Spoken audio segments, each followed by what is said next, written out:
Hey, thanks for tuning into Paying for Attention, a podcast dedicated towards providing solutions to your deepest and heaviest questions regarding paid media marketing. My name is Daniel Dannenberg, a creative manager at Megathos, and our host, Keegan Brown, is here today to talk about should I be bidding on our own brand terms. So, without further ado, let's get started.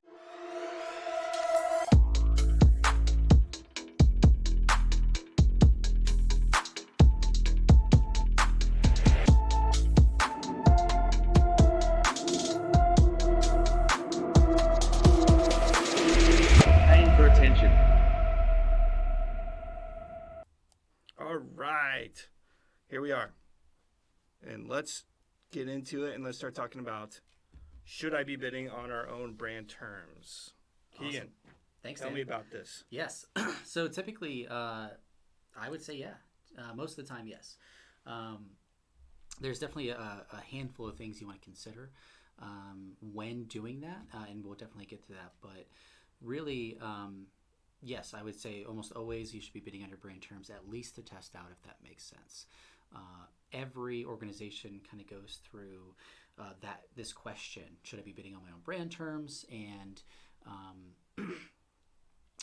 they really struggle with it, and the question always is the follow-up question is, well, if they already know our brand, or if they are already our customers, or if they are gonna search our brand, or organic listing shows up anyway, so why would we ever want to pay for that? And so today we're going to be talking about 3 reasons why you should be bidding on your brand name, and some reasons why maybe you wouldn't, and some things to look out for. Very cool. Would you say it's common for just a lot of people to be super hesitant with this type of situation with branding on key terms? Yeah, I would say especially marketers who are maybe more inexperienced with paid media, or come from an organization that previously didn't, for whatever reason. Maybe they did test it out and realize it wasn't for them. But yeah, it's almost about 90% of marketers that have worked with over the years that have that type of question. Oh, awesome. So you said you had a couple points that you wanted to go across, right? Yeah, definitely. So, really, the first point is probably to protect yourself from a tactic that you're probably doing yourself, which is competitor conquesting. So, anybody knows that you can bid on a keyword that is one of your competitor's brand names. So, especially if they have a larger brand name than yours. So, for example, if you go into Google right now and you search Nike, you'll probably see ads for Adidas or other shoes out there, Pumas, New Balance, anything like that.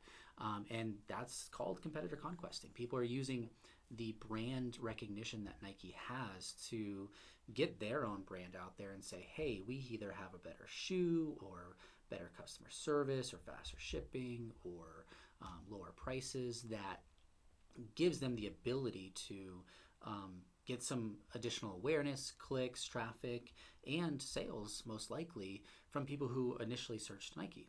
So, should you be bidding on your own brand name? Yes, in that case, because it helps protect yourself from 3, 4, or even more competitors through shopping ads, if you're e-commerce, from actually bidding on your brand name, and taking up that prime real estate on the top of Google. So if you get your own ad in there, it's going to be much more relevant. And that's usually a really good case of why you'd want to bid on your brand term. Now, do you see that across the board with like small size agencies, like small businesses doing that, versus like mid-size versus large size? Is it just everybody does this? Yeah, I mean, and typically, I wouldn't say 100% of the time, but I would say typically we see a good use case for any type of a size of company to conquest their competitors. Again, it doesn't work for everybody, but we do see it work really well for a lot of people. And typically, it's going to be your closest competitor. If you're a brand new shoe company, you probably don't want to try and compete with Nike's brand name. But just out of the league type thing, right? Yeah, just super out of the league. I mean, if you're looking for Nike, maybe you're gonna buy Adidas, maybe you're gonna buy, a couple other different types of brands of shoes, but probably not gonna buy a brand new, nobody's ever heard of. Right. But if you are a mortgage loan provider, and there's one that's very similar to you in size and the services they provide, the pricing, all that, that might be a good option to jump in and actually try and steal some of their traffic through their brand name. But you don't want to try and compete with somebody out of your league, especially if they have you completely beat on price or quality or just overall brand recognition. Okay. You want to kind of do that one step above, not 10 steps above. Is there any particular industry or type of client that's a little bit picky towards this type of?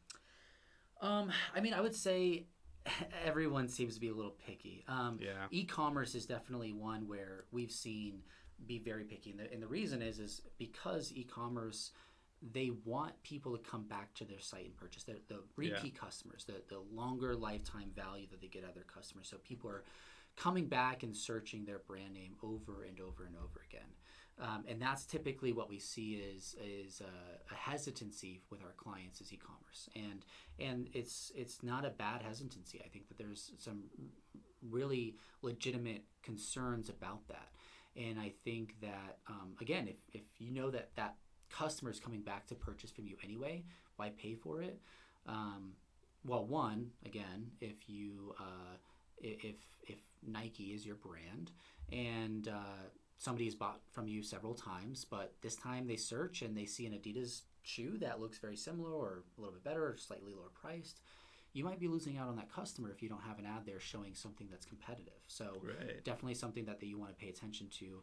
And because it's your own brand, your quality scores are going to hopefully going to be 9s or 10s, which means that your cost per click is going to be very, very low compared to your competitors. So when you also bid on your brand name, because you have competitors out there conquesting your brand, what happens is they're going to be paying a very high premium.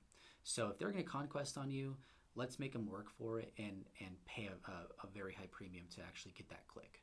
Gotcha. Okay. Now you also you talked about competitor conquest as kind of the first thing. What about the second? What are some more options for them? Yeah. So the other one that is important, and Google has done tons of research on this, which is incremental click-through rate. So basically what that means is that when your ad and your organic listing is showing, and if you're a local business, maybe you have your GMB page showing as well over on the right hand side, it increases the credibility that you have with that searcher. So they see your ad showing up, they see your organic listing, maybe they see your GMB, maybe they see your shopping ads if you're e-commerce. So you're kind of everywhere on that page, you're dominating that search. And even though it's your own brand name, people want to see that. And that provides additional credibility to that searcher and authority, and it increases the click-through rate, whether if you just had just one or the other. And there's a lot of data that suggests that that's true, and there's even ways that you can do that within your own Google Ads account to see the incremental click-through rates, not only on your brand terms, but on other search terms that are in there for other terms that you might be ranking really well for, or vice versa on the if you weren't ranking very well, you can see the click-through rates that you get just from your ads. So definitely something that provides incremental click-through rate. Yeah. It's very similar to the idea where with organic, you want your website to show up, you want your GMB to show up, you want your LinkedIn profile to show up, your Facebook, your Twitter, your Glassdoor, all those. So you kind of just own the whole page when somebody searches, because as soon as another competitor gets in there, that gets a searcher thinking, well, let's see what they have. If you dominate that page, much more likely, a lot more options for that person to click and find your brand instead of a competitor. Yeah, you want to remove those options. Yeah, definitely. What about, and we've talked about this before, what about something like controlling the message within the ad? What about that? Yeah, so that's really the third option and the third reason to really do that. And so especially if you have more traditional marketing going on, so radio, TV, billboards. If somebody hears a radio ad in their car. They're obviously, hopefully, not pulling out their phone and doing a quick search. But when they get back to their home or their office, they go and do a search for the keywords or the call to action from that radio ad, and you can bid on that specific term. You know, it could be if you are a LASIK company and you are, you know, Dan Dannenberg LASIK, and somebody searches that, you can control the messaging in that ad that is kind of a reference point from the radio ad. So it could be a certain promo that they have going on, like $500 off each eye for LASIK, or come in and get your free consultation. Whatever that is, you can match that radio ad to the ad within the Google, as well as the landing page and the entire experience moving forward. Whereas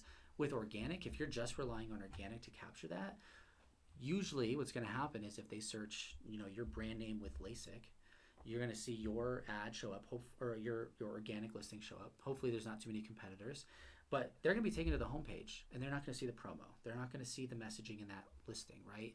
And if they do search that ad and your competitor knows, and it kind of goes back to the first point of competitor conquesting, if the competitor knows that you're running a certain promo, they could try and compete with that promo or have something else, and you might be losing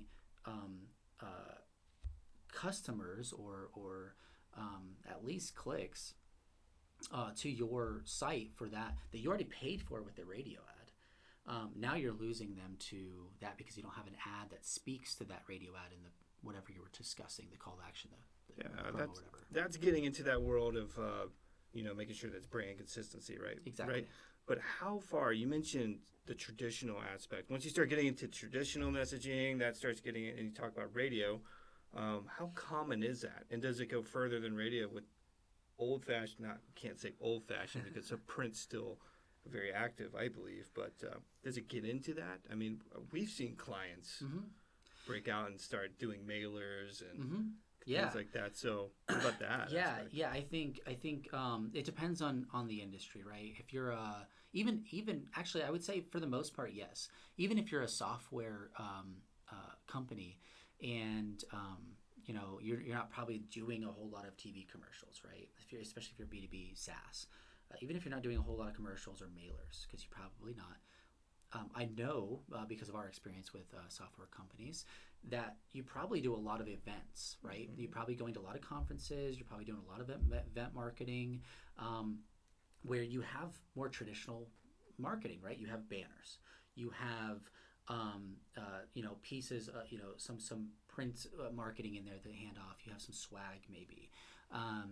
You know, they might just see your name, or you might have a speaker there. If you really want to control and have brand consistency, using your brand terms in Google or Bing, if you're using it, that is going to help you control that messaging through their entire journey, rather than just seeing the homepage and the normal organic listing that's going to be there for, you know, 90% of your other traffic. But for that really controlled messaging, the ad and the landing page that you can control with Google Ads is definitely worth bidding on your brand terms for. Yeah, this conversation could easily get into talking about QR codes and use of that, but we're not going there. I don't think anybody wants to, though they seem to be on a comeback. Okay, so we've talked about, you know, competitor conquesting, right? Incremental click-through rates, and then we've talked about controlling the message within the ad. What else would you add overall on top of that? Is there something you would sum it up, or even if there's like 3 takeaways that you would give to those listening or watching it? Yeah, you know, I think, you know, I would always say, like I said, almost always I say yes, try it out at the very least. Now, the few takeaways that I would do coming out of this podcast is let's start with a brand campaign, but you definitely want to, one, have some negative keywords in there. If you're e-commerce, you probably don't want to be bidding on your brand name plus returns or refunds or customer service, which is very common. Yeah.